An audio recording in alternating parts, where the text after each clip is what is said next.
پریشان نہ ہوا کرو، اللہ نے تمہارا مستقبل تمہاری سوچ سے بہتر لکھا ہوا ہے۔ جو مقدر لکھنے والی ذات ہے اس کے پاس مقدر بدلنے کا بھی اختیار ہے۔ دوسروں کی زندگی میں آگ لگانے سے بہتر ہے اپنی زندگی پر توجہ دے۔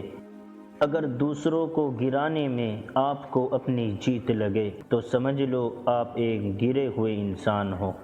آپ اپنی منزل پر کبھی نہیں پہنچ پائیں گے اگر آپ کو برا بھلا اور غلط سمجھنے والے کو جواب دیں گے۔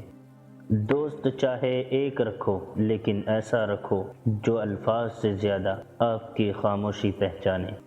خاموشی ایک ایسی عبادت ہے جو فرشتہ اسے لکھ نہیں سکتا، شیطان اسے بگاڑ نہیں سکتا اور کوئی اسے جان نہیں سکتا۔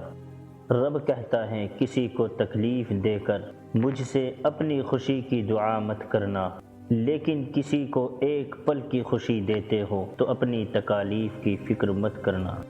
اچھے کے ساتھ اچھے رہو لیکن برے کے لیے برے مت بنو، کیونکہ تم پانی سے خون صاف کر سکتے ہو پر خون سے خون نہیں۔